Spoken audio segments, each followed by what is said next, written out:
Hi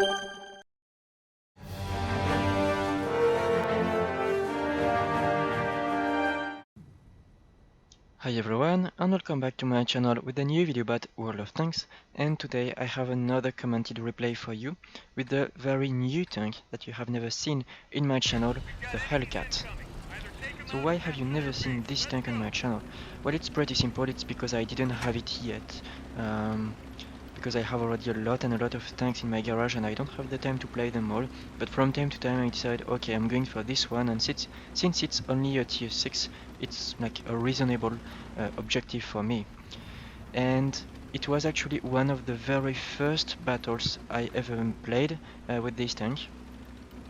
And when I'm telling it's new, it's not just one of the first battle I've made. I also have no crew skills, no crew perks. I'm not even at 100%. I don't have any equipment, and I completely forgot to change the default ammunition loadout.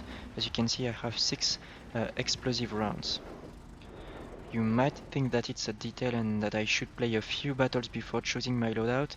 Well, it's true, but you are going to see how important it will be at the end of this battle. Anyway, how the tank is? Well, it's very mobile, it's fast, it accelerates pretty fast, it's really nimble. It's just a pleasure to drive him around. However, the turret turns really slowly, so be careful, you're not in a medium tank, you're still in a turreted tank destroyer. So apart from the complete absence of armor on this tank, the second most negative aspect of it is the turret rotation. The positive aspects, apart from the top speed and the mobility in general, would be a good accuracy, quite good rate of fire as well. The gun handling is not exceptional, but you'll have a decent aiming time, although the dispersion is terrible, so you want to shoot while fully aimed. The gun handling is really good. It's what you can expect from a tank destroyer. It has a very good accuracy. Dispersion is terrible, but you know you're not supposed to shoot really on the move. Even if you have a fast tank, you will have to stop and aim at your target. And again, dispersion is what you can expect from an American tank, so it's really comfortable to play. I also forgot to mention the excellent camo rating. So you will be invisible if you want to, and if you want you can also play the role of the scout if need be. So you'll have a flexibility, you'll have always something to do on the battlefield when you are top tier or when you are low tier. So far I have 5 penetrating shots, including on this higher tier heavy tank. I also blind fired a few times, and you will see in the result screen if they hit or not. So if you want you can pay attention to my ammunition depleting during this entire battle. I didn't pay attention to it myself, I had other immediate problems, and also it was one of my first battles with this tank, so I didn't know it had only 30 rounds. So speaking of immediate problems, well, we have some tanks going really close to our base. So speaking of immediate problem, we have only 3 heavy tanks between the enemy team and our base and our artillery, so it's kind of dangerous, and I want to do some nice flanking shots. For example, in this Tiger P without any angle, he's immobile, it's a perfect target. And now the enemy team, I don't know if they have spotted me or not, well now I know, but they were progressing in my direction, and this light tank probably spotted me. When you are spotted in the Hellcat, you'll have to choose between going back to cover or just fleeing away, like disappearing from their radar. Since I don't have Sixth Sense, my best bet would be to use those dunes as cover. For now, what I'm trying to do is to find an angle on them to expose myself during the least amount of time. And since I didn't have the detected symbol while I was in cover, I assumed that the artillery was not shooting at me, so probably there's only this Tiger P that can damage me. Now the score is even, it's 5-5, but don't be fooled by those numbers. It's still a very tricky situation. We have a lot of enemy tanks quite close to ours and close to our base. A long distance shot in this Tiger, which was taken down by a teammate. I forgot to mention that the velocity of the AP shell is quite low, so if you're targeting at long distance you will have to give a lot of lead to your shots. And now it's time to put some more pressure on this Tiger P. He is not isolated, there are two enemies quite close to him, but they are focused somewhere else. So at the moment, I am just forcing this Tiger P to focus his attention on me. I have several advantages over him. I have more life at the moment. I have a better gun depression. My artillery is much closer, but the most important is that I have a T-29 backing me up. This is very nice of him.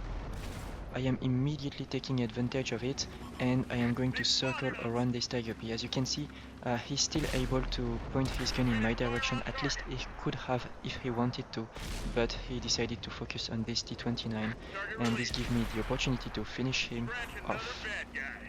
So big thumbs up to this T-29 driver who analyzed the situation and decided that at the cost of his own health, he would take the focus on this Tiger to allow me to circle him and finish him off.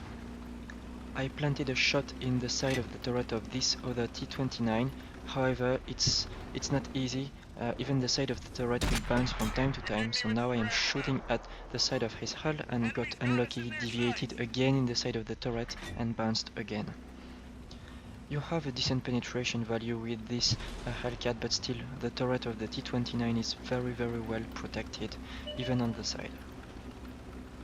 And now we can breathe a little bit. We're winning 12-9, so it's basically a 2 versus 1 situation, but all the enemy threatening our base has been taken care of. So it's now mop-up time, starting with this T-150. It's still a dangerous opponent.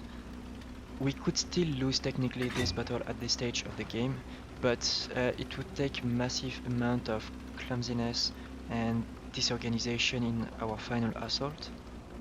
I mean, I'm on full health, so my strategy now is to move forward, try to rack up some damage and experience, and if I take a hit, I will just back out and wait for my allies to rescue me. So I can still be a bit, let's say, reckless, and then if it's not paying, I can wait for support.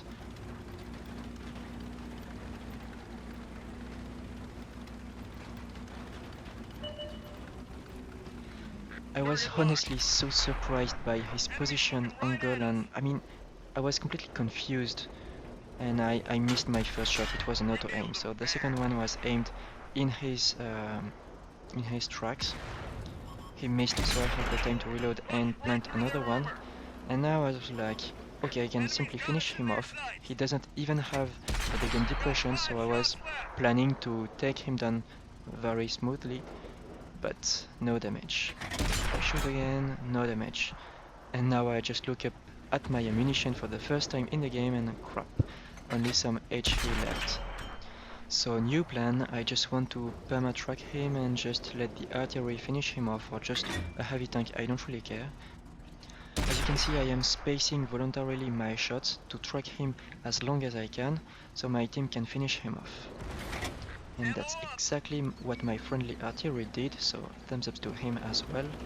Now I have 2 remaining shots for the last opponent. And you know, I was thinking at this point, well, okay, I can't do any serious damage, I can just spot for my team. But there's a very rare and fun medal to get. It's called the Fade-Ins medal, and this is awarded for any tank who will kill the last opponent with his last shell. You don't get this medal very often. I mean, you don't waste your ammunition on purpose during the battle just to have only one remaining when the remaining tank has low health. So it's not something that you can plan. But 1 in 1000 game, you have only 1 shell remaining in your tank and there's just 1 opponent. So it's only a matter of having the luck or not to have this remaining tank on such low health that I could finish him off with an explosive round. And for that to happen, I need to spot him for my team and wait for the right opportunity.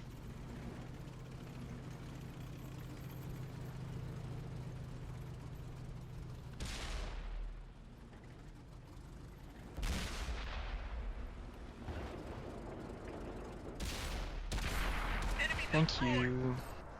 And that's how one of my first battles in my Hellcat ended.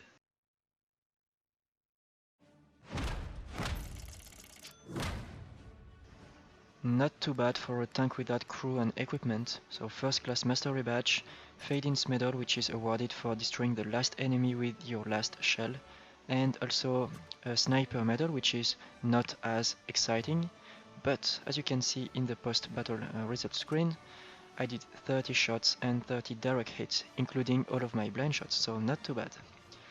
Thank you for watching and see you in the next video.